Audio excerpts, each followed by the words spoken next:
Bonsoir à tous et bienvenue dans Smart Bourse. Smart Bourse, votre rendez-vous bourse 2 fois par jour en direct sur Bismart à midi et demi. Tout d'abord, une demi-heure pour décrypter la tendance à la mi-journée sur les marchés européens avant la grande édition du soir à 17h. Une heure pour décrypter évidemment les tendances de marché, mais aussi revenir sur les grands enjeux et les grands sujets financiers du moment. Et justement, au sommaire de cette édition, nous reviendrons sur la tendance de marché ce soir avec des indices qui ont évolué en Europe dans le rouge depuis ce matin, des indices qui semblent, j'ai envie de dire, réduire cet écart ou ce recul en fin de journée à l'ouverture des marchés américains. On note quand même que sur l'ensemble de la journée, peu de valeurs ont semblé résister à cette baisse et les indices sectoriels du Stoxx 600 ont de leur côté tous évolué dans le rouge depuis le début de la séance. On note surtout que le secteur automobile, mais aussi celui des matières premières et notamment des matières premières énergétiques comme le pétrole ou le gaz signé les plus fortes baisses sectorielles du jour. Et le pétrole, justement, nous en parlerons dans Smart Bourse. Le baril de Brent recule depuis un peu plus d'une semaine à présent. Il évolue actuellement autour des $109. Certains y voient le signe des craintes des investisseurs d'épisodes récessifs à venir en lien avec les stratégies agressives des banques centrales en matière de remontée des taux pour lutter contre l'inflation.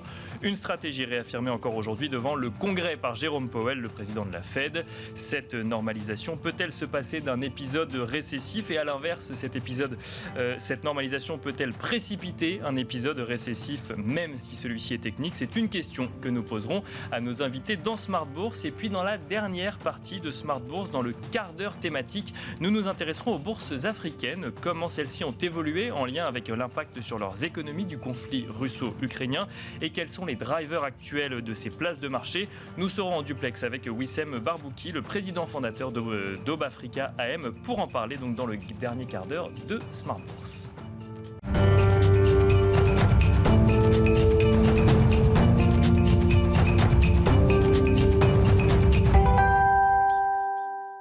Mais pour commencer, comme d'habitude, dans Smart Bourse, Tendance mon ami, le résumé complet de l'actualité boursière du jour proposé par Alix Nguyen. Après 2 séances de rebond, le CAC reste dans le rouge mais efface quelque peu sa chute. Wall Street, pour sa part, évolue en ordre dispersé. Le marché, dans son ensemble, prend connaissance des propos de Jérôme Powell à l'occasion de son audition au Congrès américain. Dans une déclaration écrite publiée avant son audition, ce dernier évoque une Fed fortement déterminée à faire reculer l'inflation et d'ajouter que ses responsables agissent rapidement pour y parvenir. On retient enfin sa réaffirmation quant au rythme des prochaines hausses de taux. Celles-ci dépendront en effet des indicateurs et de l'évolution des perspectives économiques. On relève par ailleurs que d'après Bloomberg, après une chute de 21% depuis le début de l'année, le S&P 500 est en passe de boucler son pire premier semestre depuis 1970. Aux valeurs américaines, sous l'effet de la baisse des cours du brut, Chevron et ExxonMobil chutent. Les banques cèdent du terrain, impactées par le net repli des rendements obligataires. Boeing voit rouge aussi. Le groupe déclare s'attendre à des difficultés d'approvisionnement persistantes jusqu'à la fin 2023. En Europe, le mouvement est alimenté par la chute des valeurs liées aux matières premières, alors que la flambée de 9,1% sur un an des prix à la consommation en mai au Royaume-Uni fait toujours plus redouter le ralentissement de l'économie mondiale. À une échelle européenne, la majorité des indices sectoriels Stoxx 600 sont dans le rouge, à commencer par ceux des ressources de base et du pétrole-gaz. On termine avec un focus sur quelques valeurs. Forestia annonce avoir bouclé son augmentation de capital de 705 millions d'euros avec une opération souscrite à 187% après l'acquisition de l'équipementier allemand Hella. Pour rappel, les 2 entités forment désormais le groupe Forvia. Et puis Crédit Agricole a présenté son plan Ambition 2025. Il comprend un objectif de plus d'1 million de clients supplémentaires. Le groupe vise un résultat net part du groupe supérieur à 6 milliards d'euros et souhaite renforcer la rentabilité avec un retour sur fonds propres tangibles supérieur à 12%. On termine avec l'agenda. Demain se tiendra la seconde partie du discours de Jérôme Powell devant la Chambre des représentants. Il y aura aussi les indices PMI préliminaires en zone euro et aux États-Unis. Voilà donc Tendance mon ami, le résumé complet de l'actualité boursière du jour proposé par Alix Nguyen.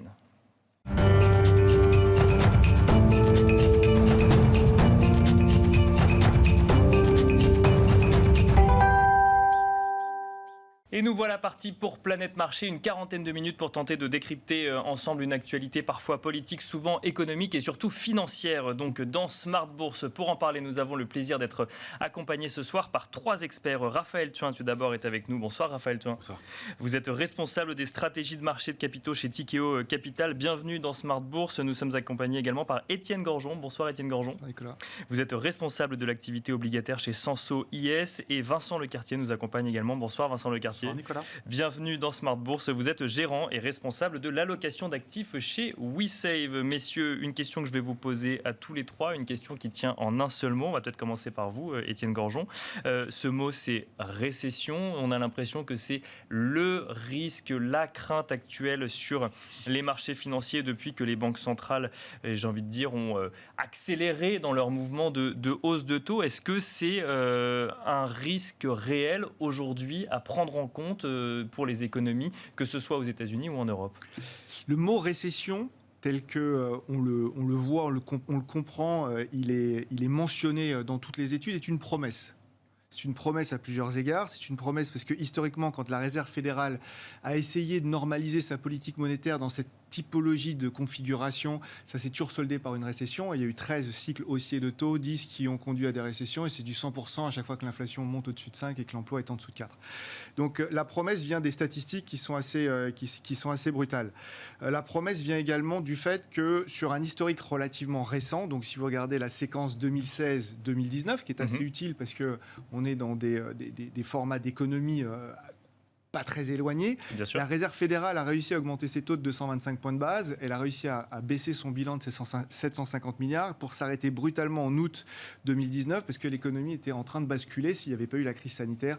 Je crois que c'est à peu près commun d'admettre que l'économie américaine allait rentrer en récession quoi qu'il arrive.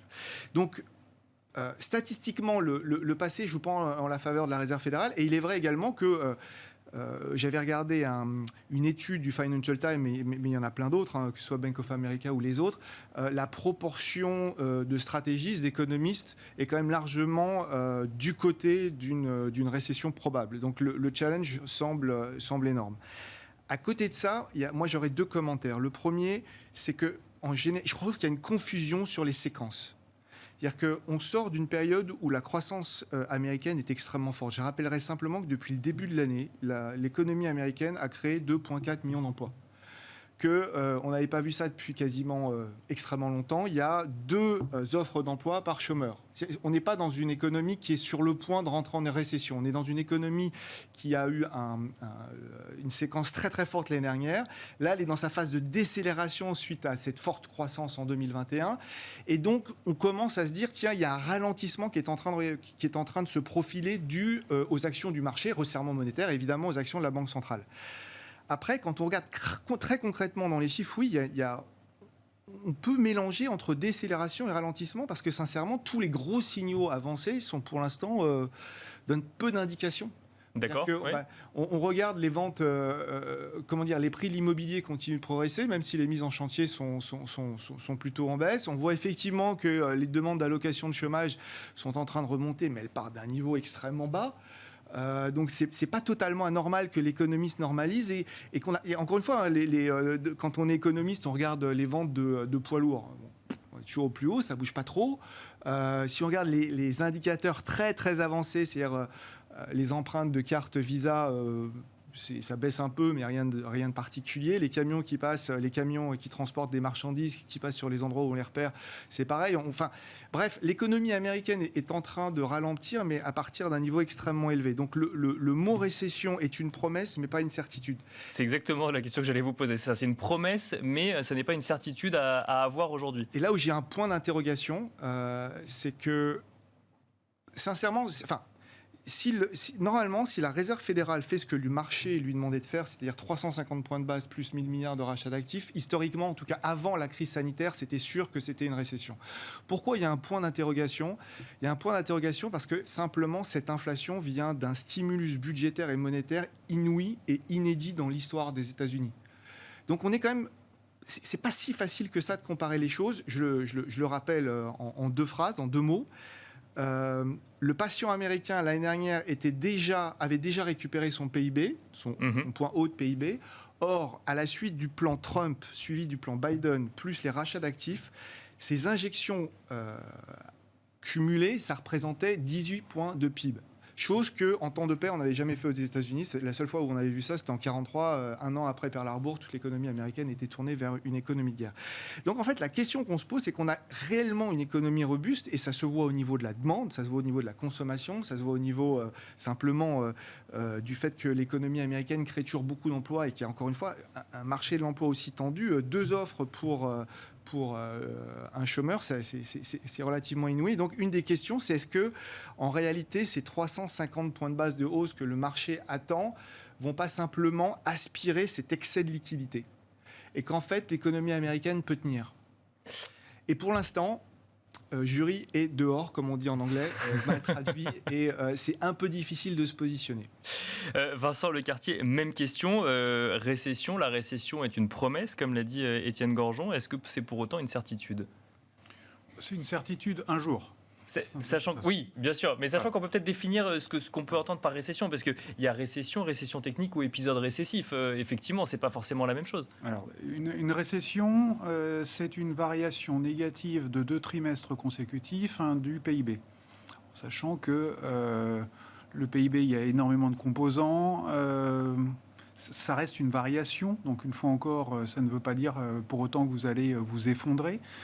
Si vous faites 2 fois 0,2% de baisse de votre PIB, vous êtes en récession, mais dans la pratique, vu l'ampleur de ce qui a été créé, injecté, et l'ampleur de la dynamique encore sous-jacente, est-ce que c'est quelque chose de stressant ? Non. Donc pour moi, la vraie question, en fait, aujourd'hui, c'est pas tellement de savoir si on va rentrer en récession. Moi, ça me traumatise absolument pas de sortir ce mot-là, c'est pas une vulgarité, mais le problème, c'est qu'on lui associe énormément de craintes, et je pense probablement excessives par rapport à ce qui risque de se produire. Donc pour moi, c'est ça le vrai sujet, c'est qu'on associe récession à dépression. Et je ne pense pas que ce soit le même terme. C'est-à-dire qu'un épisode récessif ne serait pas forcément synonyme d'une crise économique aux États-Unis, c'est ce que vous nous dites ? C'est exactement ça. C'est-à-dire qu'aujourd'hui, vous avez en fait une dynamique de l'investissement, une dynamique de l'emploi, une dynamique de la consommation qui sont très fortes, très fortes. On sait très bien qu'il va y avoir des rapatriements d'activités. On sait que les semi-conducteurs, il va falloir relancer une activité forte. On sait qu'il va falloir relancer une production de métaux rares américains. On sait qu'il y a des tas de choses sur lesquelles il va y avoir de toute façon des mécanismes d'investissement, partenariat public-privé qui vont être très importants pendant des années. La défense va de nouveau être renforcée, la santé va être renforcée. On sait très bien que l'énergie est perturbée par le conflit en Ukraine et qu'il y a des répercussions sur les États-Unis, que la transition énergétique, il va falloir eux aussi qu'ils la fassent. Donc il y a énormément d'investissements à venir. Donc moi je veux bien qu'on ait un fugitif temps négatif du PIB aux États-Unis. Est-ce que c'est inquiétant ? Non. Alors, j'ai quand même envie de vous opposer, avant d'entendre Raphaël Thoin sur le sujet, un argument que j'ai entendu dans Smart Bourse à midi, si tant est que ce soit une opposition à ce que vous dites, mais j'entendais que, justement, l'inflation sur les matières premières énergétiques était tellement forte que pour atteindre un objectif de 2%, il faudrait bien qu'il y ait un effet de balancier sur d'autres secteurs d'activité et que, du coup, on pouvait s'attendre à des épisodes récessifs par secteur d'activité. Est-ce que ça, c'est un risque un peu plus grand pour le coup ? Alors, l'inflation par les matières premières, donc agricoles et énergétiques à l'heure actuelle, ça contribue à la louche à un tiers de l'inflation aux États-Unis. Sachant que le pays est producteur. Donc le vrai sujet aujourd'hui, c'est un sujet de raffinage plus qu'un sujet de produits bruts. Est-ce que le pays est capable de basculer vers la transition énergétique ? Oui, enfin, quand on voit les technologies développées, quand on voit la capacité du pays à lancer des projets et quand ils ont vraiment envie d'aller quelque part, c'est une question de volonté plus que de capacité. Donc oui. Voilà, donc pour moi, c'est pas une question financière, c'est pas une question de compétence, c'est juste une question d'envie. Donc pour moi, le curseur, vous le mettez simplement là. Donc est-ce qu'ils ont envie d'aller vite ? Est-ce qu'ils ont envie de basculer rapidement sur la transition énergétique ? j'en sais rien. Ce qui pour moi est évident, c'est qu'on est dans une phase électorale. Donc on a déjà l'élection de mi-mandat qui approche. On a surtout derrière l'élection présidentielle. Donc il va y avoir bel et bien des conflits budgétaires entre les deux parties. Donc pour moi, c'est plus ça qui risque de freiner. Mais si vous êtes convaincu que c'est dans l'intérêt national et qu'il y a à ce moment-là solidarité entre démocrates et républicains pour aller dans un sens, autrement dit comme ils l'ont déjà fait par le passé avec la Chine par exemple, s'il y a cette volonté commune d'avancer dans un sujet, ils avanceront. Raphaël Thuin, même question. Alors effectivement, on rappelle que cette question de la récession, aujourd'hui, on se la pose du fait de la hausse de taux, donc de 75 points de base annoncée par la Fed la semaine dernière, sachant qu'on en attend potentiellement une autre à venir lors de sa prochaine réunion de politique monétaire, qu'on estime à 75 points de base. Je dis qu'on estime parce que ça a l'air d'être une certitude pour certains, mais tant que ça n'est pas fait, globalement, on l'estime. Est-ce que, du coup, à la lumière également de ce qu'on a entendu, le fait que le seul indicateur que suive la Fed aujourd'hui soit l'inflation, finalement n'est pas si angoissant que ça pour le marché, malgré ce qu'on peut voir globalement sur les marchés financiers actuellement? Il y a matière à être inquiet. Chez Tikehau, on est globalement très prudent sur effectivement le potentiel pour l'économie de décélérer. Alors, à quelle vitesse, dans quelle mesure on va tomber dans une récession profonde et longue, on verra. Mais effectivement, la propension de cette économie à rapidement disons, décélérer sur le long terme semble forte. Quand on y pense, effectivement, on est dans un cycle inflationniste fort qui perdure, qui d'ailleurs surprend dans sa durée et par sa robustesse, encore aujourd'hui, alors que ça faisait plusieurs semaines, plusieurs mois qu'on entendait parler d'un point d'inflexion dans l'inflation. Bien sûr, qu'on attend toujours, ça c'est clair. Oui. On en parlait dès mars-avril, souvenez-vous. Là encore, aujourd'hui, Royaume-Uni, Canada, tous les chiffres surprennent à la hausse. On constate que cette inflation, elle est vraiment structurelle, qu'elle risque de perdurer. En tout cas, que ce scénario de retour en V inversé, vous savez, qu'on espérait à un moment, semble assez lointain, et qu'elle a des caractéristiques, en particulier d'une région à l'autre, assez différentes. Donc, aux États-Unis, on l'a vu, le marché du travail est très chaud. La hausse des salaires entretient ce cycle inflationniste. En Europe, on a une dimension matière première qui, elle aussi, va probablement perdurer dans le temps. Quelle que soit un petit peu l'issue, prochaine ou non, du conflit ukrainien, on sait qu'on a un facteur inflationniste long terme à travers cette pression géopolitique qu'on voit aujourd'hui en Russie et en Ukraine.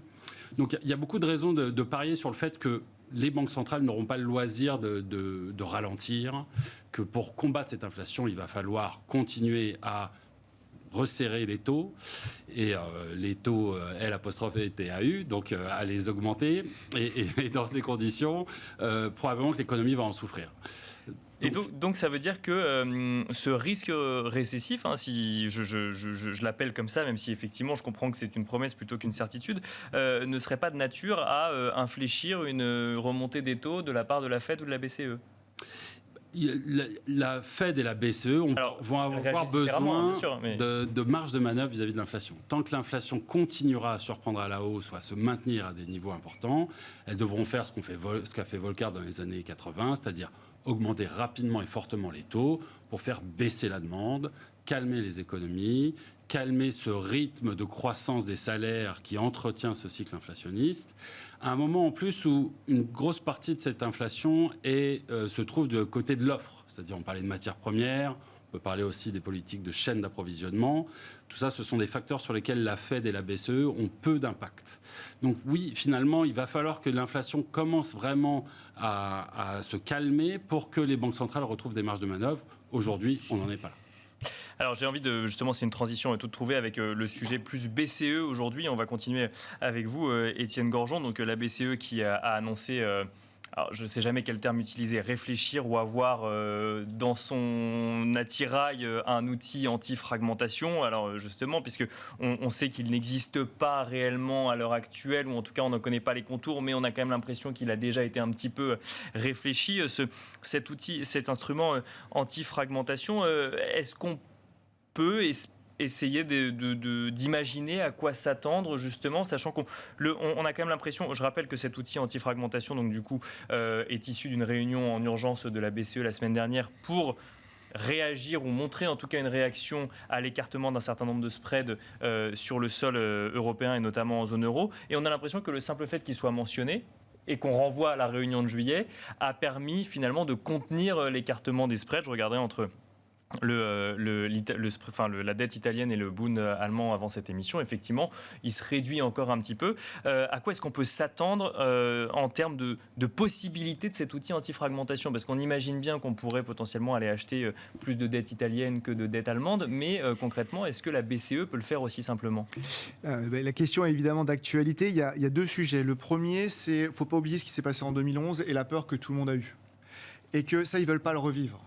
Et que ce qui est intéressant, c'est qu'ils sont beaucoup plus agiles à travailler sur ce type de sujet assez concret. Maintenant, l'équation, parce que, peut-être pour le rappeler, le coût de sortie d'un pays type Italie, France, Espagne ou évidemment Allemagne, on oublie souvent, mais le niveau d'intégration des principaux pays européens à l'intérieur de l'Europe est colossal.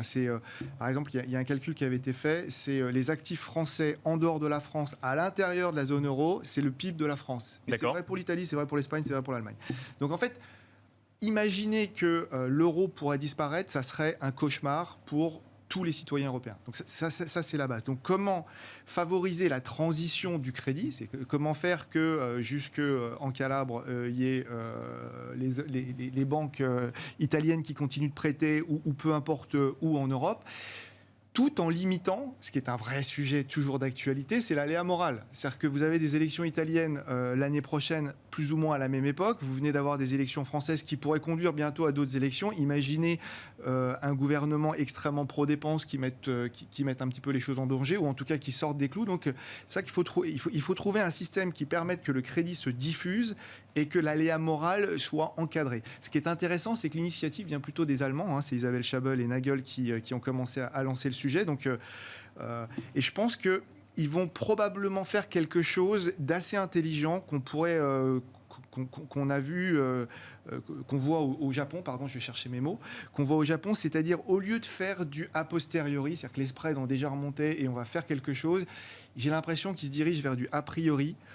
Évidemment, on n'a pas encore les détails, mais de dire à un certain niveau de spread, vous devez vous attendre à ce qu'on aille taper. Au sens, on va racheter. C'est un peu le... Donc soyez rassurés. Soyez rassurés. C'est plutôt une assurance que si les spreads s'écartent, alors la Banque Centrale Européenne sera là. Et ce qui fait qu'a priori, quand vous savez ça, vous, en tant qu'intervenant de marché, vous allez hésiter d'y aller parce que ça peut faire mal. Quand je dis y aller, c'est shorter, par exemple, la dette italienne. Donc c'est un peu la façon dont la Banque du Japon, la BOJ, fonctionne avec ce qu'on appelle le contrôle de sa courbe. C'est-à-dire que dès que le 10 ans japonais dépasse 25, on sait que la Banque centrale va intervenir. Donc là, ce serait quelque chose de relativement similaire. Et ça serait l'assurance parfaite. Personne n'aura envie de se mettre en face de la Banque centrale européenne. La question qui reste en suspens, c'est comment on gère l'aléa morale. C'est à partir de quel niveau de spread ? Qu'est-ce qui se passe si le mouvement 5 étoiles est élu, prend le Congrès italien l'année prochaine ? Comment on gère ça ? Ça, on n'a pas encore trop les détails. Mais surtout que là, on est dans des considérations politiques qui ne sont normalement pas des considérations de la BCE, mais qu'elle doit prendre en compte. Et qu'elle doit prendre en compte parce que si vous avez un pays qui dit non, moi je vais utiliser le budget du déficit budgétaire et peu importe les conséquences que ça peut avoir sur la stabilité de la zone euro, la Banque centrale européenne sera obligée d'intervenir. Donc c'est là où on attend quelques détails. Et ça va être intéressant de voir s'ils mettent un niveau de spread, qu'ils vont communiquer ou pas. Est-ce qu'ils vont y aller justement ne communiquant pas, en disant et puis on va les voir intervenir et d'un seul coup le spread italien vis-à-vis de l'Allemagne va se resserrer très fortement. Ça, on aura les détails en juillet, si j'ai bien compris. Vincent Lecartier, pour l'instant, on parle d'un taux de dépôt négatif au niveau de la BCE. On parle de 2 hausses de taux relativement faibles, si je puis dire, vis-à-vis de ce que fait la Fed. Et pour autant, on commence déjà à évoquer un outil anti-fragmentation pour éviter les directions, alors différentes, non, mais en tout cas les accélérations différentes en termes de rendement obligataire sur les différents pays de la zone euro. Est-ce qu'on peut interpréter ça comme une difficulté à la BCE, à augmenter ces taux sur les mois à venir ? Pour moi, elle a géré la problématique dans le mauvais sens. C'est-à-dire elle s'est imposée de terminer le quantitative easing avant de lancer la problématique de hausse de taux. Pour moi, historiquement, il faut avoir un instrument pour un objectif. Là, pour moi, aujourd'hui, elle a 2 objectifs. Elle a la question de la fragmentation des taux. Donc ça, pour moi, c'est un premier objectif. Le deuxième, c'est l'inflation. L'inflation, il est logique qu'elle la combatte en relevant les taux. La fragmentation, pour moi, il s'agissait d'utiliser le bilan. Alors, étrangement, ou peut-être par dogmatisme, ou peut-être parce qu'il y avait des pressions politiques internes, au bout du compte, ils se sont imposés d'arrêter l'instrument du bilan avant de pouvoir intervenir sur les taux. Ils ont pris du coup du retard sur la lutte contre l'inflation et ils se sont mis en danger simultanément sur la question de la fragmentation. Donc d'une certaine manière, la réponse qu'ils sont en train de préparer pour le mois de juillet ressemble quand même assez étrangement au fait d'un retour en arrière et de réutiliser le bilan, même si ça n'est pas la question d'augmenter la taille du bilan, puisque là, je pense qu'il y a des oppositions assez fortes de la part des pays du nord de l'Europe pour que ça ne soit pas le cas et pour qu'effectivement l'aléa moral, d'une certaine manière, soit quand même au moins canalisé d'une certaine manière par un niveau de bilan global. Par contre, la question de la répartition des signatures qu'on achète ou qu'on n'achète pas et dans quelles circonstances, là, ça va être compliqué et il est très probable... Mais elle peut choisir comme ça de racheter plus une dette italienne ou portugaise qu'une dette française ou allemande. Elle avait le droit de le faire. Elle avait le droit de le faire. De façon dérogatoire pendant la crise sanitaire, elle avait le droit de le faire. Elle pouvait acheter autant d'Italie qu'elle le voulait. Et si elle voulait ne pas acheter d'Allemagne, elle pouvait le faire. Donc oui, elle s'est accordé le droit de le faire. Elle s'est trouvé le droit de le faire quand il faut. Alors c'était de façon dérogatoire pendant la période sanitaire. Cette période est révolue. Donc la question, c'est de savoir l'instrument futur. Comment est-ce qu'il sera bâti ? Est-ce qu'il sera...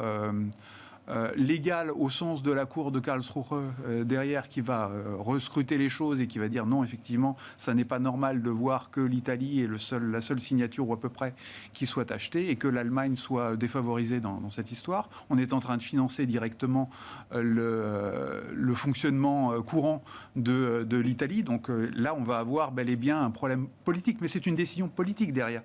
La BCE, si l'organisation politique au-dessus, autrement dit, les gouvernements européens disent il n'y a pas de problème, on vous laisse faire ce genre de manœuvre. Si ça devient son mandat, il n'y a pas de problème. Donc la question est non pas de mon point de vue au niveau de la BCE, mais au niveau politique, la remise à plat qu'on est en train de faire à l'heure actuelle du pacte de stabilité et de croissance, donc en clair les règles de fonctionnement budgétaire, pour moi c'est directement lié à l'instrument ou aux instruments que va mettre en place la BCE, parce qu'il y aura un lien direct entre les deux.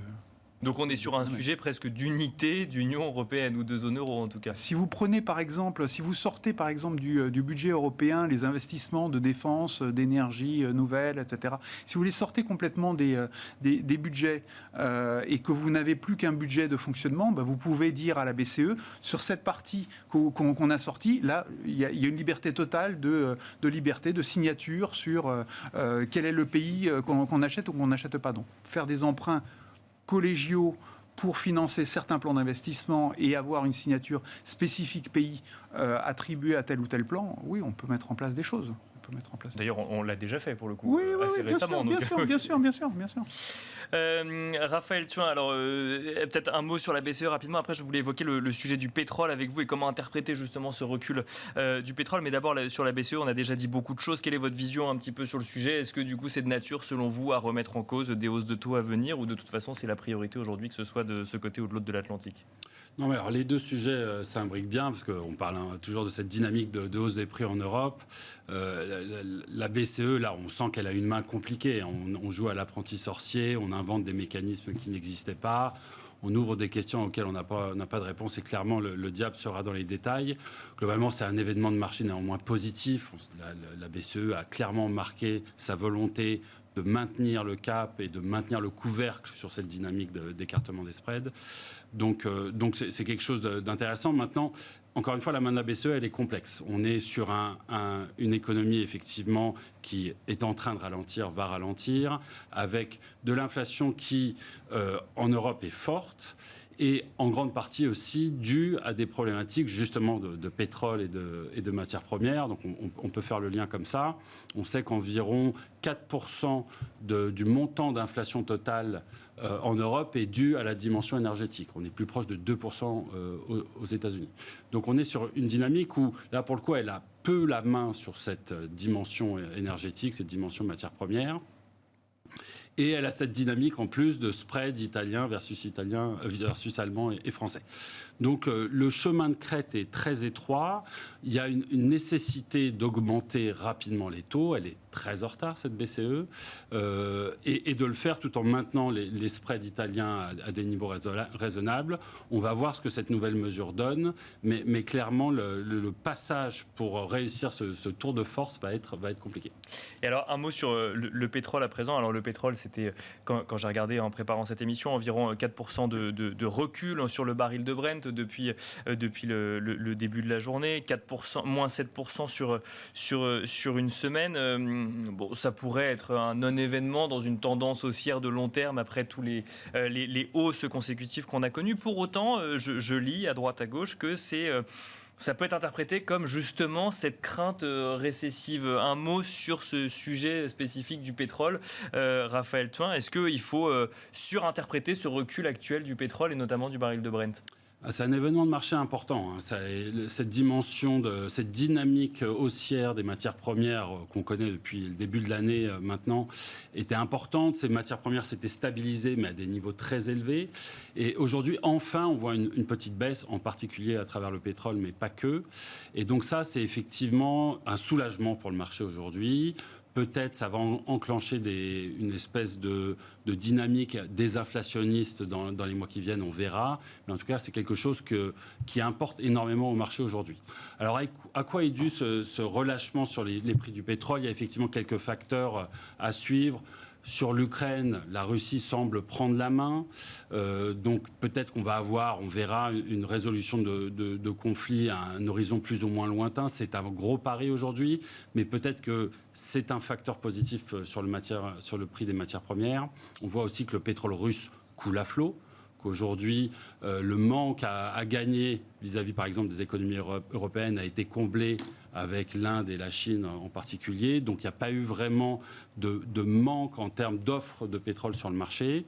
Et puis, on a aussi des catalystes à venir, avec en particulier une visite du président Biden en Arabie Saoudite, où le marché se prend à espérer un grand soir, une espèce d'échange de bons procédés. Vous rouvrez les robinets du pétrole en échange d'une protection militaire ou d'un accord commercial. Et en attendant, on baisse les taxes aux États-Unis sur l'essence. Bon, ça, c'est pas forcément en lien direct, mais ça fait partie effectivement de l'équation. Voilà. Donc, toute nouvelle qui consisterait à voir une baisse plus durable des prix des matières premières serait très favorablement acceptée par le marché, dans la mesure où ça pourrait permettre de nourrir cette idée que l'inflation va peut-être un jour finalement commencer à décélérer. Donc c'est ce à quoi le marché semble se raccrocher aujourd'hui. Vincent Lecartier, cette baisse du pétrole sur une semaine, ça nous laisse espérer un pic d'inflation qui se rapprocherait de nous ? J'espère. De toute façon, l'inflation, c'est une variation de prix. Donc il suffit de stabiliser les prix du pétrole même à un niveau très élevé pour que l'inflation par le pétrole disparaisse. Donc je pense que c'est ça aussi qu'il faut garder en tête, c'est qu'au bout d'un certain temps, les hausses de prix qu'on a vécues, on les verra se calmer. Et pour un certain nombre de prix, aujourd'hui, il y a déjà de la baisse. Donc le pic d'inflation, il est probable qu'il approche aux États-Unis. Peut-être cet été. Est-ce qu'on aura le même pic en Europe ? Probablement pas, parce qu'on a un lien qui est encore plus fort, comme ça a été signalé, sur la partie agroalimentaire et énergie. Donc, d'une certaine manière, si les choses se calment en Ukraine, peut-être qu'on aura, nous, un pic encore plus rapide, encore plus accéléré qu'aux États-Unis, paradoxalement, alors que le marché a la chose inverse en tête. Donc oui, évidemment, ça serait une très bonne nouvelle. Quand on regarde historiquement la question du cycle, puisqu'en fait, implicitement, c'est quand même ça aussi qu'on peut avoir, c'est plutôt sur les matières premières industrielles qu'il faut regarder, donc les métaux industriels. Et eux, leur pic, il était plutôt un trimestre plus tôt, c'était en mars qu'on a atteint le pic. On est grosso modo à 0, voire même négatif désormais sur les métaux industriels depuis le début de l'année. Voilà. Si vous regardez ça comme étant un signe d'accalmie sur l'inflation, moi je pense que le signal il a déjà été lancé. Est-ce que c'était un signal récessif ? Ça tombait comme par hasard au moment où la Chine confinait de nouveau pour des raisons de Covid. Donc c'est compliqué de lire dans le détail le motif qui se cache derrière. Mais objectivement, on a déjà depuis un trimestre une baisse des prix sur les produits industriels et on commence à avoir depuis une dizaine de jours celle du pétrole. Si ça se calme sur les matières premières, ça sera effectivement une très bonne nouvelle pour les marchés. Ça se voit déjà sur les marchés obligataires. Et je pense que ça se verra aussi sur les marchés actions dans un deuxième temps. Justement, transition toute trouvée avec le sujet que j'ai envie de traiter avec vous trois sur les dernières minutes de cette émission. Donc, la conséquence concrètement là sur les marchés actions, et on verra l'obligataire avec vous, Étienne Gorgeon, mais Vincent Lecartier, sur les marchés actions, pour le coup, là, on est sur des baisses régulières. Alors, j'ai mentionné un léger rebond sur les marchés européens hier et avant-hier. Qu'est-ce qu'il faut en comprendre ? Est-ce que ça veut dire qu'il faut rester à l'écart du marché aujourd'hui ? Est-ce que ça veut dire que globalement, il faut être très actif, très précis dans une gestion active au quotidien ? Comment est-ce que vous voyez les choses sur ces marchés actions aujourd'hui ? Je pense qu'il n'y a pas de raison de prendre de risques additionnels forts. Par contre, depuis un mois sur les actions, vous avez une vraie forme de capitulation puisque tous les secteurs baissent en même temps. Il n'y a plus de rotation, tous les secteurs baissent en même temps et de façon très, très significative. Donc pour moi, c'est un signal intéressant de voir que les gestions avant les publications de résultats, avant l'été, donc avec une moindre liquidité des marchés, jettent entre guillemets l'éponge sur les actions. Donc ça, pour moi, c'est un signal intéressant. Commencer à se réintéresser du coup aux actions de façon contrarienne si vous avez un horizon plutôt long. Est-ce que le pic d'inflation va être atteint cet été ? Peut-être. Pour moi, ce qui est plus intéressant, c'est de savoir qu'on a les élections de mi-mandat en novembre, qu'on a la réunion des banquiers centraux fin août, et qu'il est probable qu'après les élections de mi-mandat, la préoccupation de la Fed et de l'administration Biden soit beaucoup plus la croissance économique que l'inflation. Donc moi, mon pressentiment, c'est que l'élection de mi-mandat sera probablement le réel tournant, mais peut-être même qu'on aura en fait une forme de pré-annonce par la Fed lors de la réunion de Jackson Hole, comme quoi l'inflation commence déjà à être mieux pilotée. Son action commence à se voir dans quelques chiffres. Le ralentissement économique se voit lui aussi, et donc elle commence à de nouveau regarder l'autre face de la pièce, l'inflation d'un côté et l'emploi de l'autre. Donc commencer à se réintéresser à la partie croissance. Étienne Gorgeon, j'ai envie de vous poser la même question, mais peut-être plus d'un point de vue obligataire. Alors, on a vécu un krach obligataire, j'en parle au passé d'ailleurs, je devrais peut-être toujours en parler au présent, mais ça pose deux questions sur les marchés obligataires. C'est est-ce que le krach obligataire, ou en tout cas le plus gros du krach obligataire est derrière nous, et est-ce que des rendements qui augmentent, ça peut créer des opportunités pour des nouveaux investisseurs sur le marché ? Sur la partie obligataire, emprunt d'État, donc si on regarde les emprunts d'État européens, les emprunts d'État américains, je pense qu'il y a un juge de paix et on est sur un point de bascule. C'est est-ce qu'on est vers un pic d'inflation ? Est-ce que la croissance est réellement en train de décélérer ? Et là, vous avez deux camps que vous trouvez dans le marché. Vous avez ceux qui pensent que le taux terminal est autour de 2,5-3 aux États-Unis et ceux qui pensent qu'il va falloir aller à 4,5-5. Et pour l'instant, encore une fois, eu égard à ce qu'on voit dans les chiffres, c'est très difficile. Donc, acheter des emprunts d'État aux États-Unis, c'est extrêmement tentant parce que c'est une classe d'actifs qui a fortement souffert et qui est une réelle alternative. Simplement, vous avez cette interrogation. Moi, ce que je trouve intéressant dans le monde d'alternatives, et on a parlé de capitulation, c'est qu'il y a un endroit où vous avez vraiment, je trouve, une capitulation au sens propre du terme, c'est sur le crédit. D'accord. Si vous regardez le marché actions depuis le début de l'année, les flots aux États-Unis sont positifs. Sur le crédit, c'est vraiment un bain de sang. Et ça se voit d'ailleurs dans les performances de la classe d'actifs. Si vous regardez par exemple le haut rendement en Europe, on est autour de moins 12, moins 13. Et ce qui est intéressant, c'est que les courbes se sont aplaties. Chose assez rare. En général, les courbes, sans rentrer dans les détails techniques, les courbes s'aplatissent quand le marché commence à anticiper des taux de défaut demain. Or, les taux de défaut sont à moins de 0,5 en ce moment en Europe et le marché anticipe 7.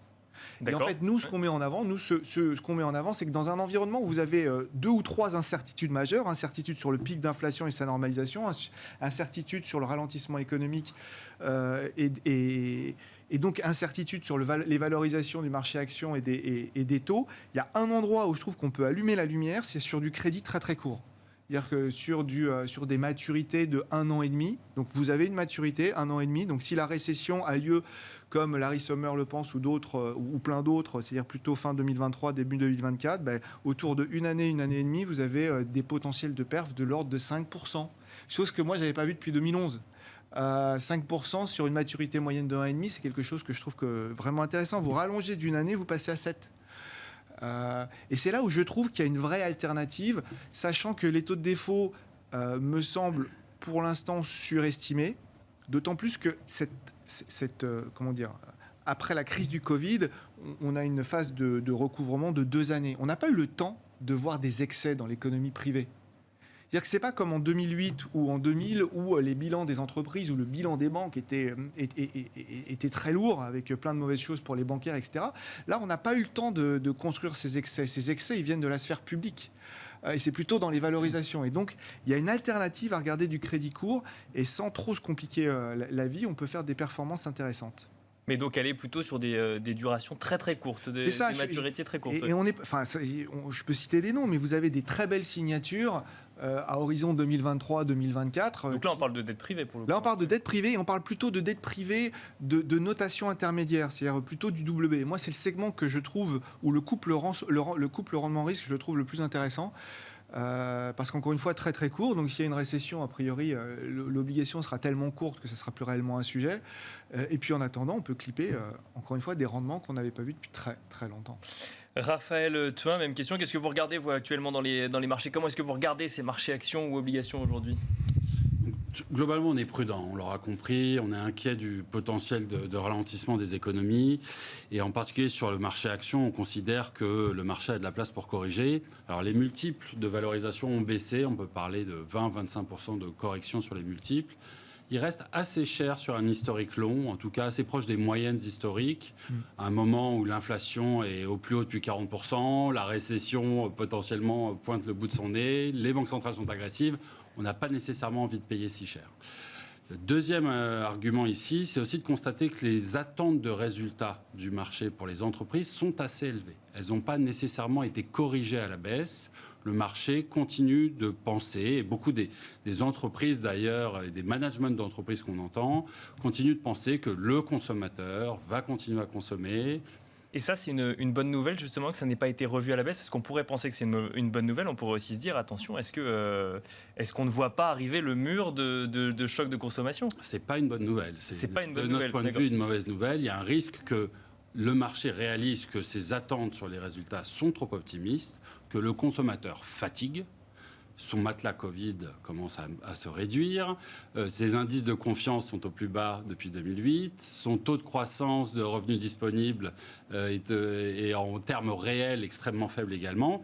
Et donc le scénario qui consisterait à dire que comme sur le premier trimestre ou le second trimestre, le consommateur va porter la croissance encore sur plusieurs mois, nous semble assez optimiste. Donc sur les actions, il y a un vrai risque de repricing dû à ces attentes de résultats trop élevées. Sur l'obligataire, on est aussi globalement prudent, mais c'est vrai que je rejoins Étienne. Là, la correction a été très importante. On est sur des niveaux de rendement embarqués qu'on n'avait pas vus depuis 10 ans, hors Covid finalement.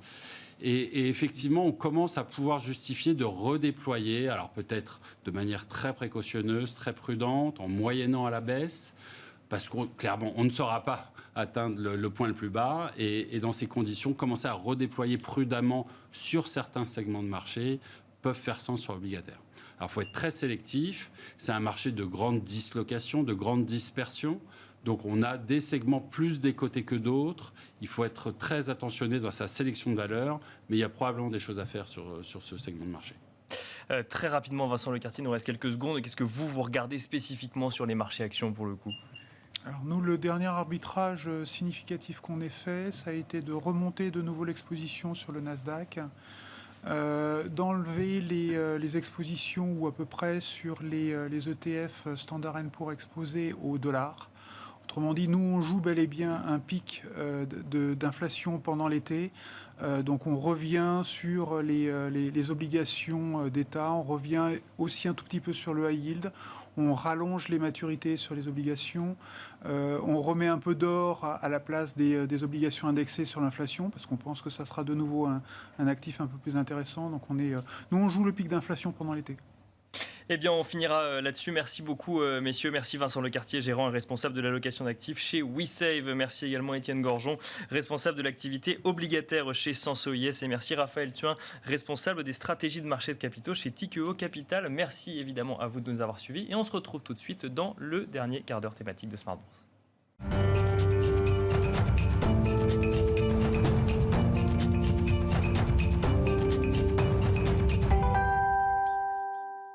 Et nous enchaînons à présent avec Marché à thème, le dernier quart d'heure thématique de Smart Bourse. Et nous allons nous intéresser au continent africain et au parcours des places de marché financières africaines. Quelle est la tendance dans un contexte de conflit russo-ukrainien qui fait pression sur les prix des matières premières énergétiques, mais aussi sur les prix des denrées alimentaires. Pour en parler, nous avons le plaisir d'être accompagnés en duplex par Wissem Barbouki, le président fondateur d'Obafrica AM. Bonjour Wissem Barbouki.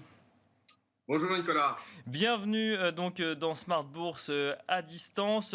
On va évoquer ensemble du coup les tendances et les actualités des places de marché financières africaines, des bourses africaines. Avant cela, il faut peut-être commencer par les économies africaines, les économies de ces pays qui détiennent des places de marché financières. Qu'est-ce que vous constatez depuis le début du conflit russo-ukrainien sur les économies africaines, Wissem Barbouki? Alors comme partout dans le monde, les économies africaines sont touchées par ce conflit. Les économies africaines ont des taux de croissance qui, pour la plupart, ont été revus à la baisse. En début d'année, le FMI attendait une croissance de l'ordre de 4%, un peu plus de 4% pour l'ensemble du continent. Cette croissance a été revue autour de 3,5%. Mais ce qui est intéressant, c'est qu'on a toujours cette hétérogénéité qu'on voit dans les économies africaines, avec pas mal d'économies qui, malgré le contexte actuel, continuent de tirer leur épingle du jeu. Je pense par exemple à des économies comme l'île Maurice, qui bénéficient d'un retour du tourisme post-Covid, ou à des économies comme l'économie nigériane, qui bénéficient fortement de la hausse du prix du baril. Ce qu'on observe depuis quelques mois, et un peu dans le mouvement de ce qu'on a observé partout ailleurs, c'est que plusieurs économies ont vu leur taux augmenter sous l'effet de l'inflation. Je pense à des pays comme l'Égypte, le Maroc, la Tunisie, le Kenya. Et pour vous donner un exemple, un pays comme l'Égypte, les taux ont augmenté de 200 points de base. Ils sont passés à 11,25%, alors qu'ils étaient dans une dynamique de déclin depuis maintenant quasiment 5 ans. Voilà, c'est un peu la situation actuelle qu'on observe. Disons que on a toujours le message à retenir, c'est qu'on a toujours cette hétérogénéité des économies africaines, avec certaines qui bénéficient du contexte actuel, majoritairement celles qui ont des ressources naturelles, et certaines qui sont dans des situations un peu plus compliquées, notamment en Afrique du Nord, puisqu'elles pâtissent de la hausse du coût des matières premières, aussi bien sur le plan alimentaire que sur le plan énergétique. Et alors justement, avant de regarder comment ça se traduit sur les bourses africaines, donc selon effectivement les économies que vous venez d'évoquer, l'inflation, elle aussi, elle se répartit de manière inégale sur le territoire africain? Alors, on a des économies qui ont des taux d'inflation de l'ordre de 15%, comme l'Égypte par exemple, et là aussi, cette inflation, elle est expliquée par...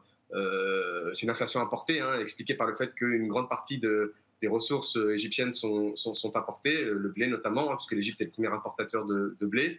Et puis on a des économies qui ont des taux d'inflation qui sont beaucoup plus maîtrisés. Je pense par exemple au Maroc, qui malgré une hausse de l'inflation reste sur des niveaux qui sont proches de 4-5%. Alors, vous nous avez évoqué un certain nombre de pays qui tirent leur épingle du jeu. Vous nous avez donné par exemple l'exemple du Nigeria. Si on regarde maintenant les places de marché financières, les bourses sur le continent africain, qu'est-ce que vous constatez, Wissem Barbouchi? Alors, comme pour les économies africaines, on a une forte hétérogénéité dans les performances des bourses africaines. Alors, si on prend le MSCI Afrique hors Afrique du Sud, depuis le début d'année, l'indice est autour de moins 11%, ce qui est plutôt correct, compte tenu de ce qu'on observe dans les autres marchés mondiaux. Si on prend de manière un peu plus détaillée les bourses africaines, on a plusieurs bourses qui sont dans le vert. Je pense à la bourse nigériane, qui est à plus 20% depuis le début de l'année, D'accord. à la bourse tunisienne, qui est à plus 6%, ou à la bourse régionale des valeurs mobilières, qui est à plus 4%. Et puis dans le rouge, ce sont plutôt les marchés dont les entreprises ont vu leur marge se compresser, avec ce que je disais tout à l'heure, c'est-à-dire la hausse du coût des matières premières, et qui pâtissent aussi plus marginalement de la hausse des taux, qui a un double impact, aussi bien donc sur les comptes de résultats des entreprises, avec la hausse des frais financiers, mais aussi sur les flux, puisque une partie des flux marché actions se dirige vers les marchés obligataires. Et donc ces économies-là, en tout cas ces bourses-là qui sont dans le rouge depuis le début de l'année, ce sont l'Égypte qui est à moins 18% en devise locale, le Kenya qui est à moins 27%, l'Afrique du Sud ou encore le Maroc qui sont autour de moins 10%. Peut-être un point aussi important à avoir en tête, c'est que les devises continuent de tenir relativement bien. Certaines sont même dans une dynamique positive contre l'euro. Je pense au Naira qui est en hausse, à la roupie mauricienne aussi qui est en hausse depuis le début de l'année. Donc effectivement, on constate qu'il y a comme les économies des différents pays africains, on voit les mêmes disparités finalement sur les places de marché. Vous nous avez donné les différents drivers. Alors on peut peut-être regarder un petit peu les sociétés puisque qui figurent au sein de ces indices et comprendre comment elles évoluent, dans quel secteur d'activité elles se situent. Est-ce qu'il y a des secteurs qui tirent leur épingle du jeu, des activités qui tirent leur épingle du jeu? Qu'est-ce que vous constatez, Wissem Barbouchi? Alors, depuis le début de l'année, quand on observe les résultats du premier trimestre, on voit que globalement, dans la plupart des marchés dans lesquels nous sommes investis, les performances du premier trimestre sont bonnes. C'est-à-dire qu'on a de la croissance du chiffre d'affaires et de la croissance de résultats. Ce qu'il faudra surveiller, c'est évidemment les performances opérationnelles du deuxième trimestre et puis ensuite du reste de l'année 2022. Nous, ce qu'on privilégie dans notre gestion, alors c'est toujours des entreprises avec des équipes dirigeantes de qualité. Donc, vous savez, nous, on n'investit pas dans une entreprise tant qu'on n'a pas fait un point avec l'équipe dirigeante et tant qu'on n'a pas partagé avec eux leur vision stratégique sur le moyen long terme. Mais de manière générale, aujourd'hui, ce qu'on aime bien avoir, nous, dans le portefeuille, c'est des entreprises qui ont une dimension régionale, c'est-à-dire des entreprises qui sont capables de limiter le risque de devise quand il existe. Des entreprises qui sont capables de croître, éventuellement faire de la croissance externe, aussi bien dans leur région que hors de leur région, et puis des entreprises qui sont capables de tirer les marges vers le haut, aussi bien en réduisant leur base de coûts qu'en faisant des opérations de croissance qui vont reluer la marge opérationnelle. Dans ce contexte-là, moi je pense à une entreprise qui s'appelle Raya Contact Center, qui est aujourd'hui la première position d'Africa Picking Fund. C'est une entreprise égyptienne qui est une entreprise qui fait un peu plus de 50 millions de dollars de capitalisation boursière. C'est un petit téléperformance, une entreprise qui est dans l'exploitation de centres d'appel, dans les prestations de back-office, dans les gestions de canaux de vente. Et c'est une belle affaire de croissance avec des niveaux de marge qui vont continuer de s'améliorer. Alors pour deux raisons. La première, ce que j'évoquais tout à l'heure, c'est qu'ils ont fait un énorme travail sur la base de coûts en fermant les pays qui étaient peu rentables. Et puis le deuxième élément qui va permettre de tirer les marges vers le haut, c'est qu'ils ont fait une opération de croissance externe en 2021 en Arabie Saoudite. D'accord. Cette opération de croissance externe, elle va permettre au groupe d'avoir un tiers de chiffre d'affaires supplémentaire en année pleine à partir de 2022. Et surtout, ce qui est important, c'est que cette acquisition en Arabie Saoudite, elle va permettre aussi aux marges d'être tirées vers le haut, puisque les opérations saoudiennes réalisent des marges nettes de l'ordre de 12%, soit 2 fois plus que la marge nette du groupe en 2021. Et puis le dernier élément, toujours dans cette dynamique de croissance externe, le groupe est en train de regarder à éventuellement faire une opération de croissance externe aux États-Unis, aussi bien pour pénétrer le marché nord-américain que le marché d'Amérique latine. Donc effectivement, on voit que là, vous nous citez une société qui tire son épingle du jeu dans le secteur du digital. Donc c'est dans ce secteur-là, par exemple, qu'il faut aller chercher des opportunités sur le continent africain?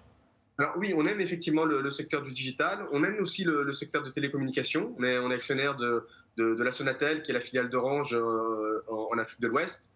Nous sommes actionnaires aussi de Natel, qui est la filiale de Maroc Télécom au Burkina Faso. Alors ces entreprises-là, on les aime parce que des entreprises qui ont de belles parts de marché, qui continuent de croître, notamment dans tout ce qui est en rapport avec l'internet et puis le paiement mobile. Et c'est toutes les deux des entreprises qui offrent des valorisations particulièrement attractives, puisque on a des taux de rendement qui sont aujourd'hui proches de 10% pour ces entreprises-là.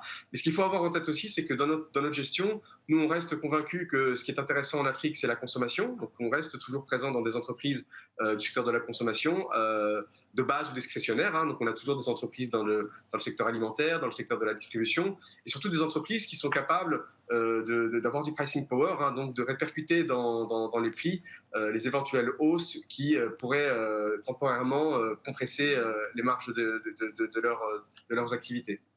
Alors, une question, Wissem Barbouchi. Dans la partie précédente de cette émission, un des invités mettait en avant le fait que si les entreprises américaines ou françaises, pour la saison des résultats qui arrive, ne revoyaient pas à la baisse leurs prévisions de résultats, ça pouvait être interprété comme une mauvaise chose, dans le sens où ça voudrait dire qu'on anticipe un peu trop la demande des consommateurs. Est-ce qu'il y a des questionnements similaires, justement, dans les économies que vous nous décrivez, comme le Nigeria ou l'Égypte, pour prendre deux exemples que vous nous avez cités? Est-ce que là aussi, ce sujet de publication de résultats d'entreprise peut-être trop ambitieux par rapport à la réalité d'un marché qui se restreindrait est un sujet?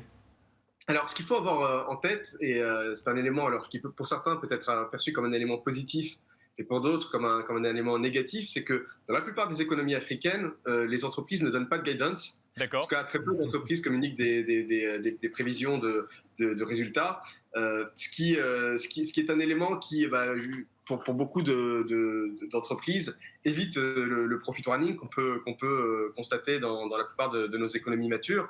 Mais disons que le message des entreprises que nous avons au sein d'Obafrica, c'est que évidemment ce qui se passe aujourd'hui en Ukraine, ce qui se passe en Chine, ce qui est en train de se passer en Europe, aux États-Unis, a évidemment un impact sur les opérations des entreprises, surtout celles qui importent des matières premières ou celles qui exportent des produits finis.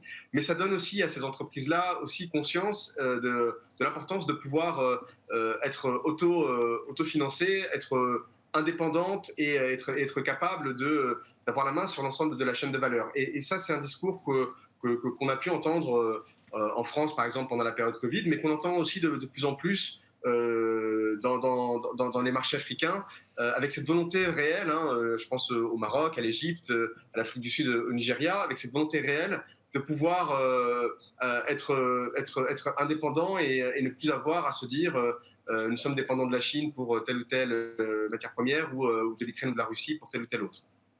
Merci beaucoup Wissem Barbouchi d'avoir partagé avec nous dans Smart Bourse votre expertise. Je rappelle que vous êtes le président fondateur d'Obafrica AM. Merci également à vous de nous avoir suivis en direct dans Smart Bourse sur Bismart. Et je vous donne rendez-vous dès demain à midi et demi pour un nouveau numéro de Smart Bourse.